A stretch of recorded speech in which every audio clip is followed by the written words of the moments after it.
తెలంగాణ విషయానికి వస్తే నిన్న సీఎం రేవంత్ రెడ్డి మాట్లాడుతూ, నా కాలేజీ రోజులు, నా స్కూల్ డేస్ ఏమో బీజేపీలో, నా కాలేజీ టీడీపీలో, నేను ఉద్యోగం చేస్తుంది రాహుల్ గాంధీ వద్ద అని చెప్పి నిన్న నా ఆత్మకథ ప్రజల దేవులన్న ప్రోగ్రాంలో రేవంత్ రెడ్డి వ్యాఖ్యలు ఎట్లా చూస్తారు? కరెక్ట్. చాలా గట్స్ ఉండాల మాటలు మాట్లాడాలంటే ఎవరికైనా సరే. కాంగ్రెస్ పార్టీ ముఖ్యమంత్రి అయ్యి బీజేపీ నా schooling, college days TDP, Chandrababu Naidu గారు నా గురువు అని చెప్పగలిగాడంటే గట్స్. అది మోడీతో లంచ్ మీటింగ్లో చెప్పారట. మోడీతో అది దమ్మున్నవాడు రేవంత్ రెడ్డి, క్యారెక్టర్ అండి. కాబట్టి మాట్లాడగలిగాడు అలాగా. వాస్తవం నిజంగా ఇప్పుడు మసిపూసి మాడిగా చేసి ఏదో ముఖస్తుతికి మాట్లాడి పార్టీ మారేం కదా అని చంద్రబాబు అని తిట్టి ఇలాంటి పనికి మళ్ళీ పనులు చేయలేదు కాబట్టి అతనికి ముఖ్యమంత్రి అయిపోయాడు. అవును. ఇప్పుడు అతనిలో ఉన్న నిజాయితీ ప్రజలు ఒప్పుకున్నారు. టీడీపీ వాళ్ళు కూడా సపోర్ట్ ఇచ్చారు అతనికి. మల్కాజ్గిరిలో ఎంపీ అయిపోయాడు అతను. టీడీపీ వాళ్ళు సపోర్ట్ లేకుండా ఎందుకు అవుతాడు? తర్వాత కూడా ముఖ్యమంత్రి ఏంటంటే అందరూ పాజిటివ్గా ఆలోచించారు. అతను రేవంత్ రెడ్డి ముఖ్యమంత్రి అవ్వాలని కోరుకున్నారు. అతను నిజంగా దమ్మున్నవాడు. ఈ బనకచర్ల మీద అక్రమంగా చంద్రబాబు నాయుడు ప్రాజెక్టు పెడుతున్నారని చెప్పేసి ఇటు బీఆర్ఎస్ వాళ్ళు రోజు ప్రెస్ మీట్లు పెట్టి లొల్లు పెడుతున్న పరిస్థితి. ఇప్పుడు అర్జెంటుగా బీఆర్ఎస్ వాళ్ళు వాళ్ళ పంపను క్లీన్ చేసుకోవాలి, వాళ్ళు సరి చేసుకోవాలి. బీఆర్ఎస్ ఎత్తేసి టీఆర్ఎస్ పెట్టుకోవాలి మళ్ళీ. అప్పుడు ఏదైనా సెంటిమెంట్ గురించి మాట్లాడినా, ఆంధ్ర వాళ్ళ మీద ఏడ్చినా ఎంతో కొంత వర్కౌట్ అవ్వచ్చు. పైగా ఆంధ్ర వాళ్ళ మీద ఏడితే ఇంక వర్కౌట్ అవ్వదు. ఎందుకంటే వాళ్ళు ఎప్పుడో వదిలేసి మీ ఇష్టం బాబు అని ఎవడ పట్టించుకుంటలేదు. ఒకటే గమనించుకో, నిన్న మొన్న ఒక ఆంధ్ర ఆవిడకి ఏదో అవార్డు వచ్చింది అంతర్జాతీయంగానే. మన తెలుగు బిడ్డ అన్నాడు చంద్రబాబు గారు. అదే కేసీఆర్ గారు అయితే మన తెలంగాణ బిడ్డ అంటాడు. అదే డిఫరెన్స్. చంద్రబాబు నాయుడు గారు ఏమన్నాడు, ప్రాంతాలు వేరైనా మన అంతరంగం ఒకటే, మనందరం ఒకటే అన్నాడు. అదే కేసీఆర్ గారు ఏమంటాడు, అది ఒకసారి రెండుసార్లు వాళ్ళు చెప్పింది ఏదో ఆకర్షణ ఉండొచ్చు. తర్వాత వచ్చి ఇదేంటో సంకుచిత భావం, నువ్వు వద్దే మనకు అతనే కావాలంటారు. అందరి వాడినే కోరుకుంటారు కదా, అందరూ కావాలనుకునే వాడిని కోరుకుంటారు కదా. టీడీపీ ఎన్డీఏ కూడా డెఫినెట్గా పని జరిగేది ఇక్కడ. బీఆర్ఎస్ పార్టీకి పని అయిపోయినట్టే. ప్రభాకర్ వచ్చేసారుగా ఇవాళ ఫోన్ ట్యాపింగ్లో బొమ్మ బయటకు వచ్చిందనుకో, ఎవరు లోపల పోతాడు. మళ్ళీ ఈ సంచలనం మళ్ళీ రేపు నుంచి ఈ బ్రేకింగ్ న్యూస్లు ఈ గోల ఎక్కువైపోయింది. ట్యాప్ చేశారంటారా? ఖచ్చితంగా చేశారు. పని మనుషులు ట్యాప్ అవి కూడా విన్నారంట. లైంగికంగా వాడుకున్నారు చాలామందిని. ఫోన్ ట్యాప్ సినీ ప్రముఖులు అందరే, రాజకీయ ఆంధ్ర వాళ్ళు కూడా చేశారు. వీళ్ళు చేసి జగన్కి హెల్ప్ చేశారు.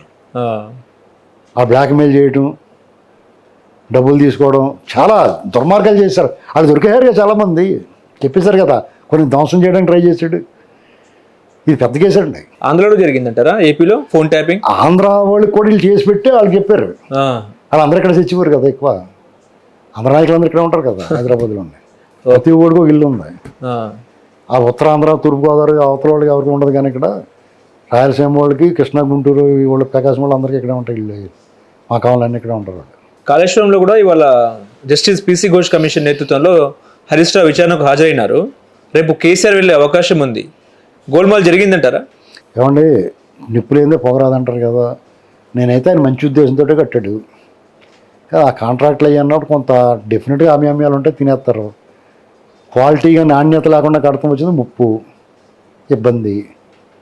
దానివల్ల ఏమైనా సఫర్ అవుతే అవ్వచ్చు. అక్కడ పొరపాటు జరగలేదని చెప్పలేం. డెఫినెట్గా ఎంతో కొంత దొరుకుతుంది. డీప్కి వెళ్తే తప్పించుకోలేరు. వాళ్ళు ఏమైనా వదిలేస్తే వదిలేయాలి, లేదంటే కనుక బుక్ అయిపోతారు. ఈ ఫోన్ ట్యాపింగ్లో ప్రభాకర్ రావు, ఆ తర్వాతనేమో ఏసీబీ కార్ రేసింగ్లోనేమో కేటీఆర్ విచారణ. వీళ్ళు అంటే వాళ్ళు ఎందుకు ఆగుతున్నారు కానీ మొత్తం మీద వీళ్ళు ఇబ్బంది పడతారు. ఇప్పుడు ఈటెల రాజేందర్ ఇచ్చిన స్టేట్మెంట్, కాళేశ్వరం ప్రాజెక్టులో భాగంగా కర్త కర్మ క్రియ అన్ని కూడా కేసీఆర్ అన్నట్టు ఈటెల రాజేందర్ స్టేట్మెంట్ ఇచ్చారు. తన స్టేట్మెంట్ ఒక రకంగా కేసీఆర్ని కాపాడుకునేందుకు అన్నట్టు కూడా మాట్లాడుతున్నారు. నిజమే అంటారా? కాపాడుతానికి ఎంత మాట్లాడతారండి. ఒకటి, రాజకీయాల్లో ఈ అవినీతి ఆరోపణల వాటిల్లో ప్రజల్లో కూడా ఒక రకమైన నిరాసక్తత ఏర్పడింది. ఆరోపణలు చేస్తున్నారు, తీవ్ర వాదోపవాదాలు జరుగుతున్నాయి, మీడియా చర్చలు జరుగుతున్నాయి. తర్వాత కేసులు విచారణ దగ్గరికి వచ్చినట్టుకి పప్పం అయిపోతున్నాయి. జగన్మోహన్ రెడ్డి ఓరు బాబు ఎంత కొలగొట్టేయడం, శంకర్రావు గారే హెడ్ కేసు. దాంట్లో ఎర్రనాయుడు గారు వాళ్ళు ఇంప్లీట్ అయ్యారు, జైల్లో పోయాడు, వచ్చేసాడు, మళ్ళీ అడ్రస్ లేడు. కోర్టులు కూడా అలా చూస్తున్నాయి పైకి ఎందుకని. ఆడ వివేకానంద రెడ్డి గారు మర్డరు, అది అలాగే అయిపోయింది. లిక్కరు అది అలా సాగుతుంది. ఏదైనా అంతేనండి. రాజకీయ నాయకులు ఒకరినొకరు ఖచ్చితంగా కాపాడుకుంటారు. అది దొబ్బేసింది ఇంత ఉందని సగం తీసేసుకుంటారు. ఏం చేస్తారు? మనం ఎవరిని ఏమనలేమండి. కాసేపు మన నోటు దూరం తీర్చుకుంటాం, మన కసి తీర తిట్టుకుంటే నేను తిట్టను కేసీఆర్ గారిని. ఆయన నాలాంటి వాడికి ఎవరికి అపకారం చేయలేదు. ఎవరు? కేసీఆర్ గారు సామాన్యుడు ఏమీ ఇబ్బంది పెట్టలేదు. నేను కేసీఆర్ గారి పాలన నేను విమర్శించను.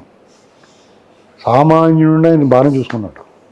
ఆయన దురహంకారం, అహంకారపూరిత వైఖరి, మాటలు అనేటువంటిది ఆయనకి వ్యక్తిగతంగా పెళ్ళాడైనా దాని ఫలితం భగవంతుడు చూపించాడు. ఇప్పుడు ఆయన ఎవరినైతే తిట్టాడో చంద్రబాబు గారు వచ్చి ఆయన పరామర్శించినప్పుడు ఆయన సగం చచ్చిపోయి ఉంటాడు కదా. విధి అనేటువంటిది ఉంటుంది.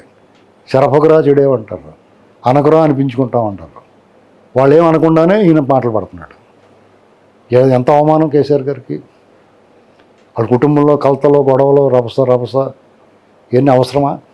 మనం ఎవరన్నా ఊహించామా? అది మనం ఎవరు ఊహించలేదు కదా. అది కొంచెం బాధ కలిగిస్తుంది నాకు. కేసీఆర్ గారు గతంలో ఎలా ఉన్నా ఆయన అధికారంలోకి వచ్చిన తర్వాత 10 ఏళ్ల పాటు సామాన్యుడు ఇబ్బంది పెట్టకుండా, కరెంట్ అది పోకుండా, రైతు బంధువులని ఇలాంటివన్నీ ఇచ్చుకుంటూ బాగానే చేసాడు ఆయన.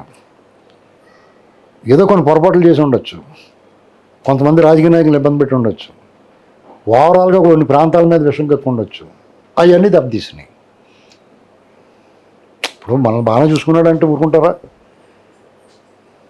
ఓవరాల్గా చూస్తారు కదా. అది దెబ్బ ఎప్పుడైనా